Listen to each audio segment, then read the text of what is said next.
This is the Planning Construction meeting, February 9th. For morning, everybody. Roll call. Okay, Trustee Sperber, Here. Trustee Carey, Unmute yourself, Sean. Trustee Carey, you're muted, just so we can hear that you're here. We can see you. We know you're here. There you are. Okay. Here. Trustee Rose Here. and Trustee Giannoli. Here. All right. Thank you. Next item, public comment. Do we have any public comment? We have no public comments at this time. Wonderful. Let's go on. Approval of minutes. We have January 12th. Does anybody have any comments, or would someone like to make a motion on this one? Move to approve. I'll second that. First and second, no more comments. Call for the thing. All in favor, say aye.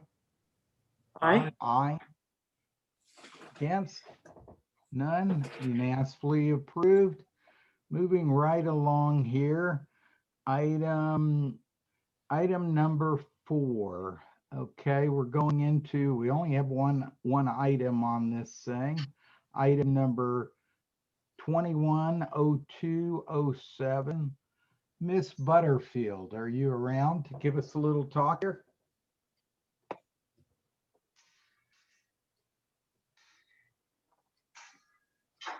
Good morning. Good morning, Chair Sperber, Planning and Construction Committee members. For the record, Lissa Butterfield, Manager of Planning and Environmental Services. And I'm here today to discuss possible approval of an award. I'm opening up my presentation right now. Possible approval of an award for a professional services agreement with InterVista's Consulting for a landside operations planning study for the Reno Tahoe International Airport. Can someone confirm they can see the presentation? We can see it. Perfect, thank you. As background, the 2018 master plan update recommended a 20-year landside development plan. This is an exhibit that all of the trustees have seen quite a bit over the past year or so. And this landside development plan included construction of a new rental car facility north of the existing loop road. It was approximately 350,000 square foot facility. It also recommended a relocation of all rental car services from the public parking garage to the facility as soon as it was constructed. And then the second major phase would be expansion of this public first floor parking area that would gain the airport back about 500 to 600 more parking spaces. And then by the end of the 20-year development period, the Airport Authority would also construct an additional 2 to 3 story level addition to the public parking garage. That would give us a maximum of more than 500 spaces back. So that would give us, at the end of the 20-year plan, an additional 1,100 public parking spaces and the new rental car facility. The master plan did assume that development would be phased over that period and would be able to accommodate the landside needs for over 5.6 million annual passengers. As we all know, the proposed rental car development that is under consideration now has grown in scale and shifted in location to prevent that north public parking structure expansion. So staff has taken a step back, and with the support of the board, we're prepared to begin a deep dive planning study to reanalyze the future landside facility needs for all of our landside operations to make sure we're not creating a roadblock for our own facilities or damaging the future growth potential of other ground transportation providers that service our passengers. Before moving forward with a study, staff did identify 3 primary goals that we wanted to keep in mind for any of our planning efforts here. The primary goal is that we need to have the study identify the long-term needs for all of our landside operations and preserve adequate land. So that means not just the rental cars and not just public parking, but also TNCs, taxis, the curbside areas that are needed for friends and family drop-offs, as well as transit opportunities, and also to consider the long-term possibilities of future technologies that aren't currently in play in our ground transportation, such as autonomous vehicles or other considerations. The second goal of the study would be to address any pre-existing issues. So problems that we currently have with our landside operations now, whether or not we build any new facilities. And those issues would include things like the pedestrian access from the public roadways into the airport, as well as the fact that our maintenance operations are currently split up and not located in proximity to the areas that they serve. And then the third goal, which would be to preserve wherever possible the critical diversification of our revenue stream in the landside area. For those who don't know, much of our landside area right now is under lease. We have a number of airport-owned buildings along Terminal Way and Vassar Street, and those are leased to non-airport tenants who do not require access to the airfield. That's a critical revenue stream that has helped us get through the pandemic because those businesses are not reliant on air service and passengers. Just to kind of give the board a visual of what we're looking at, the proposed study area for this landside study is about 144 acres shown in yellow on this exhibit. It starts on Vassar Street to the north, extends all the way to the south of our facilities to where the airfield comes up against Terminal Way. This is National Guard Way. So this yellow area here is what we are going to be studying as part of the landside operations planning study. The blue area here is the Nevada Air National Guard, and we will not be impacting them as part of this study. Since the rental car facility project is currently being delayed until this planning study is complete, staff did initiate an informal request for proposal process, which could be commenced immediately and would have a quicker turnaround in terms of selection of a consultant. We did start that process immediately after the January board meeting where this study was discussed. A request for proposals was issued on Friday, January 15th to 3 qualified firms that were selected by staff from the annual fiscal year 2021 Architectural Engineering and Planning Services database. All 3 of these firms that we approached have experience with airport landside planning, and all 3 firms had completed landside related projects at the Reno Tahoe Airport in the past. The 3 firms that we contacted submitted proposals by the January 28th due date, a mere 2 weeks after it was advertised. And I need to comment that all 3 consultant firms put together very, very, very good proposals in that short time frame, especially since our study is customized to a very unusual landside planning area. The selection committee, which included 4 staff and 1 trustee, convened the very next day to discuss their reviews and rankings. And the 5 voting members of the committee were unanimous in selecting the team led by InterVistas Consulting as their #1 choice. As you can see here, all 5 of us picked InterVistas #1, and then we were split on the #2 and 3 rankings for the other 2 teams, the one led by RSNH Nevada and the other led by Walker Consultants, partnered by Recondo and Associates. As part of their submittal, InterVistas Consulting provided a detailed scope of work that includes the following major items: a project initiation and coordination phase, as well as the inventory of the existing landside conditions. So they will be looking at all of the properties we own, the facilities we own, as well as how the ground transportation operators are using them as part of that condition assessment. They will also be re-examining the master plan recommendations. They will provide a new forecast of landside operations, and they will be doing an analysis of the landside demand and the capacity of what we have. In addition, they'll be creating a new series of alternates, as well as helping us analyze those, and those alternates will take into consideration all the landside operators that we have, as well as that non-aeronautical land use, which is critical to our continued revenue diversification. They will be recommending a full landside development plan as their final deliverable. This is a preliminary schedule that was provided by InterVistas Consulting. The preliminary schedule here estimates completion of the study, hopefully in the November timeframe, and includes a number of presentations for the board's interest. These green triangles here all reflect the number of presentations that InterVistas is going to be providing. And the blue boxes are their different written deliverables, primarily in the form of technical memorandums. So this study will commence as soon as we can proceed in February, and the initial steps should be completed by May. The longest item is the alternatives discussion, creation of the alternatives, discussion of the alternatives, vetting among the stakeholders, and then selection of the final. And staff do believe this is an appropriate utilization of time.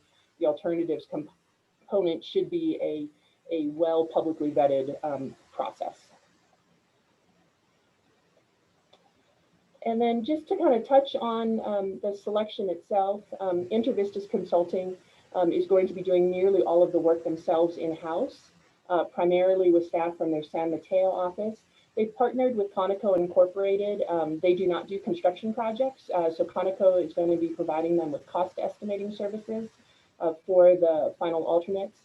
And then just to give the board some information on InterVistas themselves, they do not design or construct landside facilities, which allows them to provide airports recommendations that are not predicated on the expectation of future work if a planning project is approved.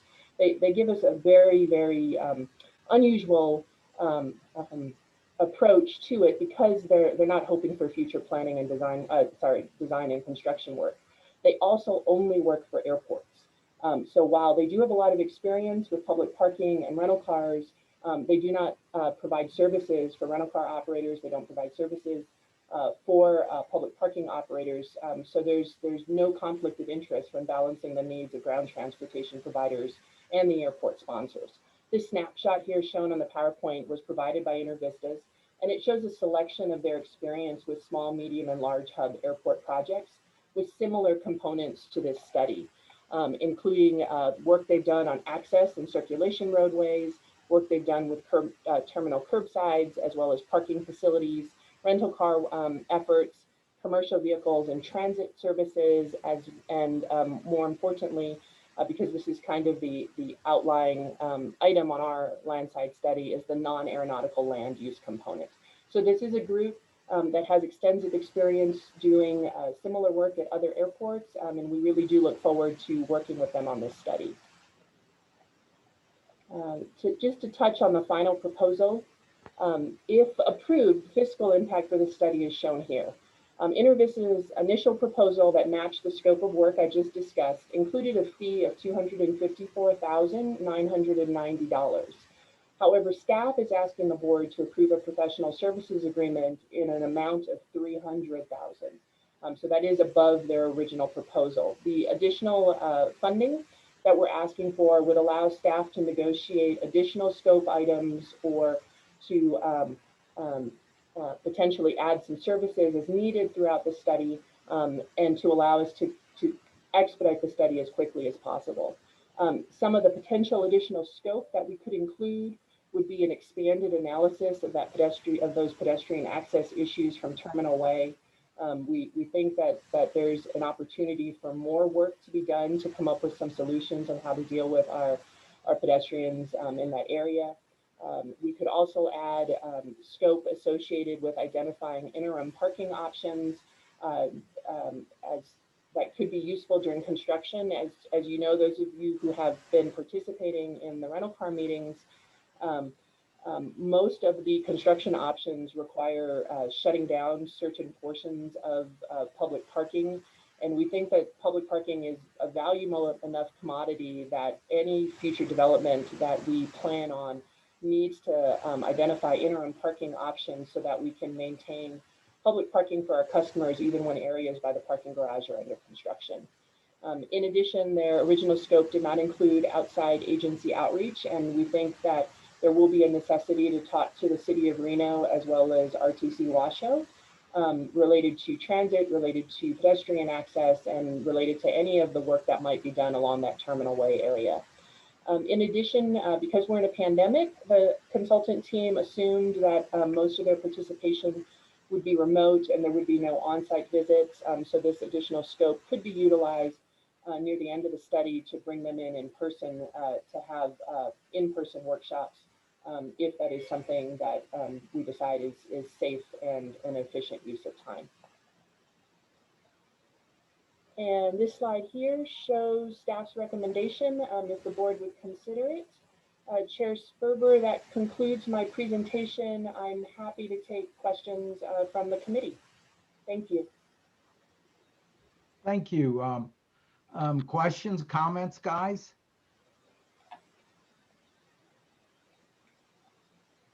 No questions from me. Questions, good presentation. Yes, great. Thank you.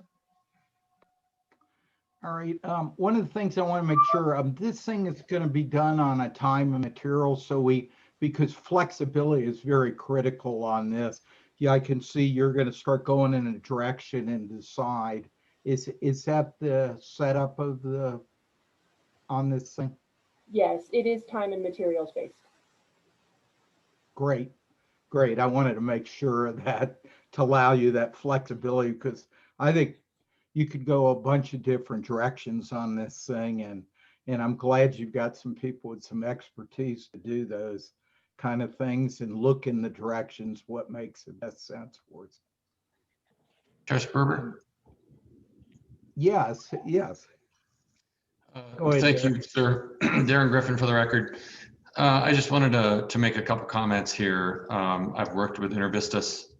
They are highly regarded in the airport industry.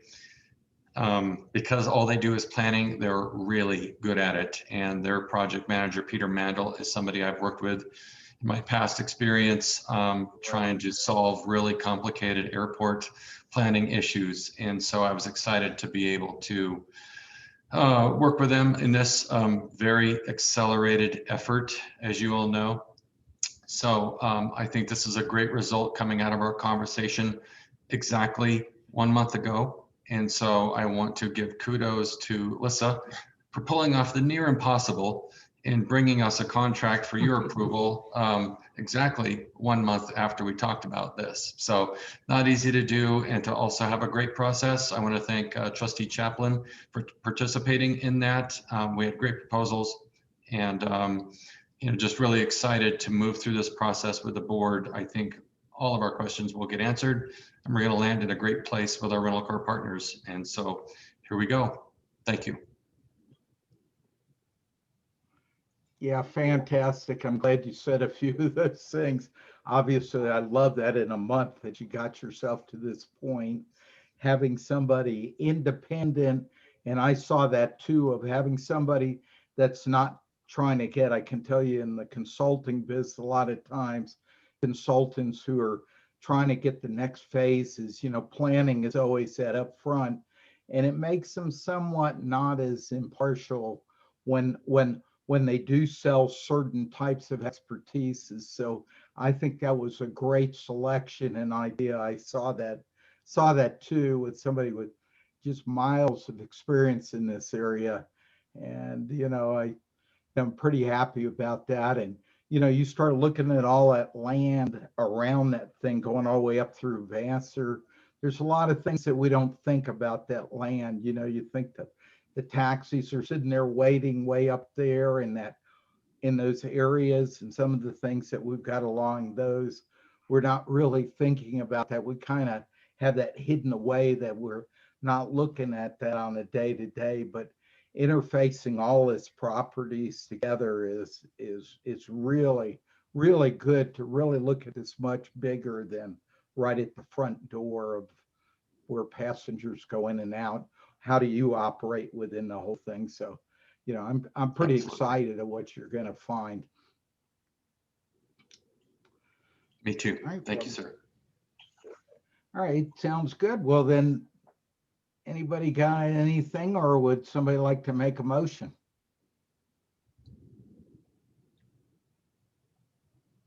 Move to approve as presented. Thank you. Can I have a second? I'll second that.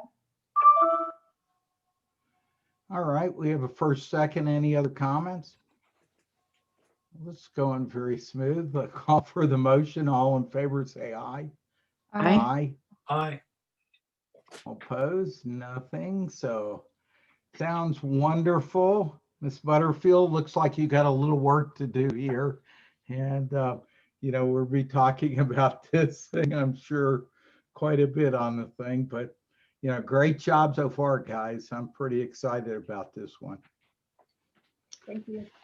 All right, let's go on to our next one. So now we have items for, let me see, item 5.0. The items for discussion, possible action. There are none this month. Let's go on to item number 6, which are the project updates. We have 2 of them this month. First thing is Chris with our schedule. Kind of tell us where we're going on capital improvements, my friend. Good morning, Chair Sperber, trustees, Mr. Griffin, Chris Cobb, Manager of Engineering Construction. Just a couple highlights on here. The first one is on our Vail project. That's the voluntary air low emissions project where we're putting chargers in for Southwest and United. All the chargers are on site now. With that, we're working on some of the sites that we were going to set them. We're having to kind of adjust that a little bit. So extending our project is there into March and extending our closeout out behind that. And then just as you've heard with Melissa's presentation doing the Landside Study, I've identified here for the CONRAC that that pause in January until that Landside Study is done. And then you would obviously see once those decisions are made, the CONRAC come back on here on the schedule and what we're looking at moving forward with that. So no real big updates with changes to the schedule. That next item that's on your list, if you'd like, I'll jump into that, is starting in with starting back up on our phase 2 runway project. Mr. Caratola, our project manager on that, is ready and raring to go. It looks like it'll actually start up about March 15th and take us through the end of the September right now is what we're looking at with our contractor Granite Construction. The team has been prepping for this. They've spent a lot of time working through the winter, making sure we're ready to go. In our forthcoming meetings as we go, we'll definitely have Tony on here to talk through as we work on that major project and having that runway closed. Tony has done amazing outreach in the first part of the work plan. He's already began again with this part of the work plan. I think it's 500 plus stakeholders that he reaches out to in notifications and working with our FAA partners as well as our contractors here. It's been a great team approach in that first part, and I expect nothing less with the next phase. Tony is on here if there's any direct questions you'd like of him. Or otherwise, I'd be happy to answer that you may have on the schedule or that project. Any comments or anything anybody want to put here? Looks like we're rolling along pretty good. Okay, thank you with those. I'm ready to get going on the runways again. That should be exciting again. All right, next item is item number 7, member comments or things put on future. Has anybody got anything that they want to comment or put on the thing? Art, you're doing such a fantastic, thorough job. You've got it handled. Thank you, my friend. And so did you earlier today. Here we go. So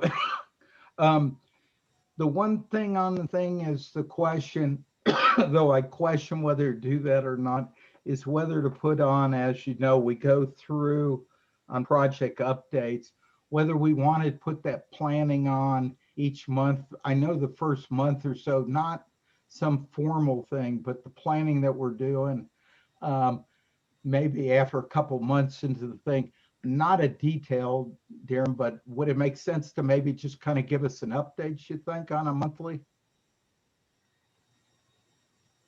Chair Sperber, are you referring to the Landside plan? Yes, Alyssa the presented? Landside plan, whether we should start putting that on one of the items. I know the first few months there'd be very little, we looked at that schedule. I don't want to spend much time on it, but I'm wondering if we should just kind of give an update each month on that and put it as an item back there on the regular items that we look at. Oh, that would be easy to do, sir. And I know there on that Gantt chart that Lissa had, there's a number of check-in Right. presentations with the board, and I don't know honestly if that's the committee or full board. We can figure that out, but it's certainly easy to do just a quick update of where we're kind of at, because we're going to move quickly, and hopefully every 30 Right. days there's new information to just keep this group very updated, along with any special meetings or presentations that the project team will be bringing to the board members. No, that sounds great. Then let's just put it on each month, but we don't need some formal this and that, just kind of where you're going on the thing. Certainly. All right, with nothing else, let's head on next item, which is our monthly status update. Chris, is there anything, Chris, you want or any of the members want to pull out of those status reports to discuss? Chris, did you have any of those items you wanted to highlight? No, sir. Many of you were on the finance meeting previous, so we will have some mid-years coming once the board sees those on Thursday, if that's all approved. There'll be obviously some mid-years that will be updating you here in future months that'll be included. Yeah, it sounds great. Yeah, same thing with me. So sounds good. All right, well, let's go. Any public comments? There are no public comments at this time. Boy, this is going fast. How about a German? Want to go, guys? Ready. Thanks, everybody. Meeting Thank over you. and done. Thank you. Bye. Thank Sure. you. Thursday.